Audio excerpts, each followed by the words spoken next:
देवाजवळ दिवा का लावावा आणि कधी लावावा? सायंकाळ आणि कातरवेळ या दोघांमध्ये फरक असतो. दिवसाला एकूण 8 प्रहर असतात. यात दिवसाला 4 व रात्रीचे 4 प्रहर एकूण 8 प्रहर असतात. यात दिवसाचा 4था प्रहर हा सायंकाळ असतो, जो 4 ते 7 वाजेपर्यंत असतो. त्यापुढे प्रदोष चालू होतो. सध्यामध्ये सूर्य अस्ताची वेळ आणि सूर्य पूर्ण अस्त झाल्यावर सायंकाळ व प्रदोष चालू होण्याची मधली वेळ ही कातर वेळ असते, जी सध्या 6:45 ते 7:30 आहे.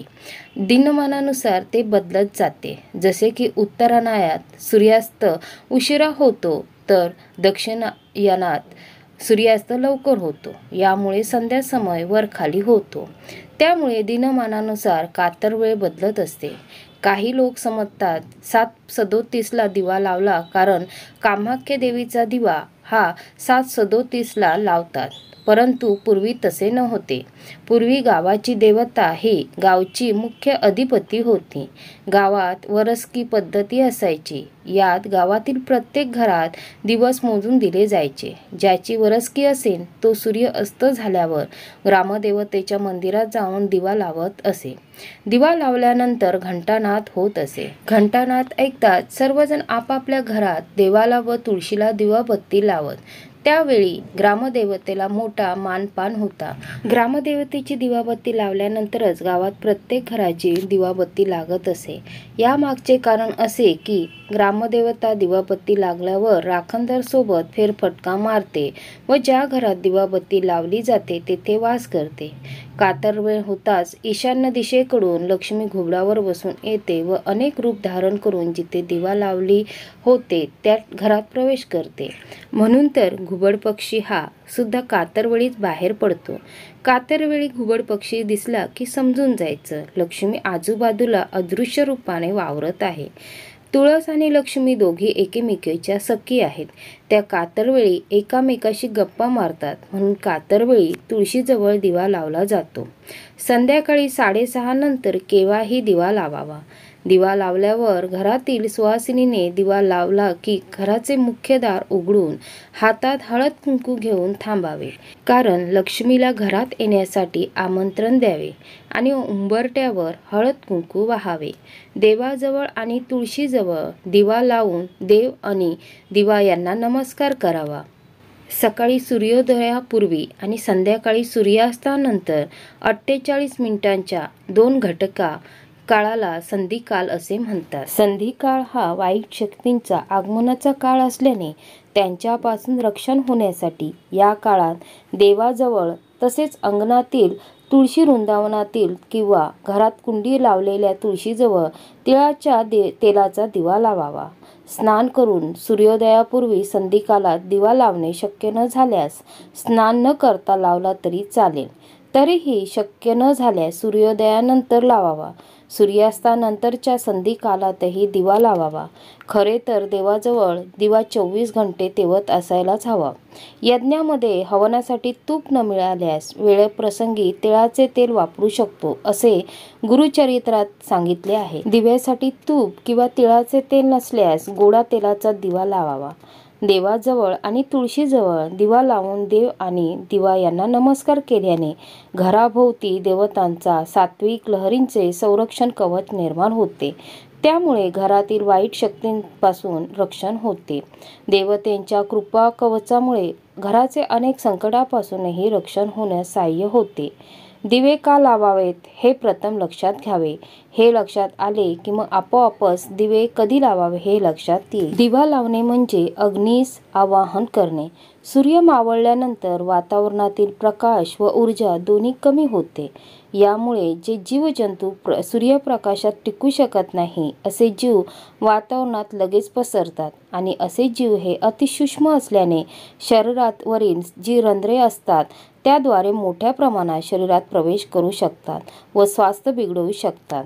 स्त्रियांच्या शरीरावरील रंध्रे ही पुरुषांच्या शरीरावरील रंध्रांपेक्षा मोठी असतात.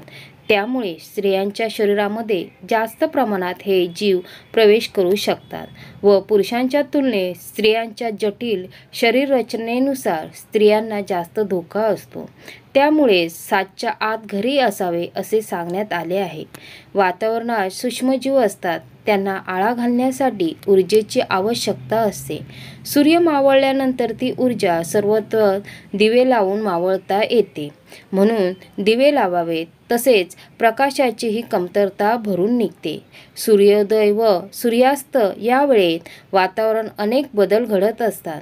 यावेळी प्रचंड डिस्टर्बन्स असतो। या काळात ऊर्जेची गरज असते, आवश्यकता असते। त्यामुळे सूर्यास्तानंतर नक्षत्र दर्शन होण्याआधी पर्यंत दिवे लावावेत। तसेच हे दिवे तेलाचे किंवा तुपाचेच असावेत। वातावरणामध्ये होणारे बदल व होणारी जीवजंतूंची वाढ ही फक्त तेलाच्या किंवा तुपाच्या दिव्याद्वारे वातावरणात सोडले जाणाऱ्या लहरींद्वारे थोपवली जाते। इलेक्ट्रिक दिव्यांद्वारे निघणाऱ्या लहरींद्वारे थोपवली जाऊ शकत नाही। सायंकाळी संध्या करावी आणि देवाजवळ दिवा लावावा। यावेळी अंगणात तुळशीजवळही दिवा लावावा। देवाजवळ लावलेला दिवा 24 घंटे तेवत असायला हवा। सायंकाळी दिव्याच्या वातीवर आलेली काजळी काढावी। सध्या बहुतेक जणांच्या घरात 24 घंटे दिवा तेवत ठेवलेला नसतो, त्यामुळे त्यांनी सायंकाळ झाल्यानंतर देवाजवळ दिवा लावावा। तिन्ही सांजेला घरात आणि तुळशीजवळ दिवा लावल्याने घराभोवती देवतांच्या सात्विक लहरींचे संरक्षण कवच निर्माण होते आणि त्यावेळी वातावरणातील वाईट शक्तींचा त्रास होऊ नये म्हणून घरी थांबणे। तिन्ही सांजेला म्हणजे दिवा लागणीच्या वेळी देवाजवळ आणि तुळशीजवळ दिवा लावल्याने घराभोवती देवतांच्या सात्विक लहरींचे संरक्षण कवच निर्माण होते। त्यामुळे घरातील व्यक्तींचे वातावरणातील वाईट शक्तींपासून संरक्षण होते। शक्यतो दिवा लावणीच्या वेळेपूर्वी घरी यावे किंवा दिवा लागणीनंतर घरातून बाहेर पडू नये। बऱ्याचदा वाईट शक्तींचा त्रास हा तिन्ही सांजेच्या वेळी सर्वात जास्त प्रमाणात होतो। अघोरी विद्येचे उपासक तिन्ही सांजेच्या वेळी वातावरणाच्या कक्षेत प्रवेश करणाऱ्या वाईट शक्तींना निमंत्रणात घेऊन व त्यांच्याकडून वाईट कृत्ये करून घेतात, म्हणून तिन्ही सांजेच्या वेळी मोठ्या प्रमाणात अपघात, हत्या होतात किंवा बलात्काराची कृत्ये घडून येतात। या काळालाच कातळ वेळ म्हणजे त्रासदायक किंवा विनाशाची वेळ असे म्हणतात। तिन्ही सांजेच्या वेळी वातावरणात वाईट शक्त्यांचे प्राबल्य अधिक असते, त्यामुळे वायुमंडळातील या वाईट शक्ती मुलांचे मन आणि बुद्धी यावर आक्रमण करण्याची शक्यता अधिक असते। वायुमंडलात कार्यरत असणाऱ्या वाईट शक्ती रात्रीच्या काळात मुलांच्या मनात भय निर्माण करतात।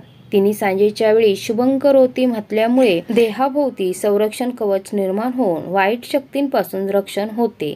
तसेच देवांच्या आशीर्वादामुळे देहात कार्यरत असणारी शक्तीची स्पंदने 12 तास सूक्ष्म रूपात कार्यरत राहतात। मुलांच्या मनातील भीती दूर होऊन त्यांना देवाशी अनुसंधान साधता येते। तसेच मुलांमध्ये शास्त्रवृत्ती वाढण्यास सहाय्य होते। दिनमानाप्रमाणे देवांच्या नित्य उपचारात बदल होत असतात। दिवस मोठा होत गेला की सकाळची पूजा लवकर करावी व सायंकाळची उशिरा करावी। दिवस लहान होत गेला की सकाळची पूजा उशिरा आणि सायंकाळची लवकर, या 2 विभागात दोन्ही वेळच्या पूजेचे टायमिंग फिक्स ठेवावे आणि पूजा दिवे लागण करा। भाद्रपद ते माघ दिवस लहान असतो, म्हणून दिवे लागण लवकर करावी। फाल्गुन ते श्रावण दिवस मोठा असतो। चैत्र वैशाखात तर सायंकाळी 7 वाजताही अंधार पडत नाही, तेव्हा सूर्यास्ताची वेळ झाल्यानंतर दिवे लागण करावी। देवाऱ्यात व तुळशीजवळ पहाटेपासून रात्री 9 वाजेपर्यंत दिवा तेवत ठेवणे, कारण हिंदू धर्माच्या शास्त्रानुसार 9 वाजता शेजा आरती झाल्यानंतर देव विश्राम करतात व तेव्हा उजेड नसावा। दिवा सूर्योदयाआधी आणि सूर्यास्तानंतर लावावा, कारण ती प्रकाशाची पूजा आहे। त्या प्रतीचा ऋणानुभाव आणि प्रकाशाची पूजा म्हणजे देवांची पूजा होय।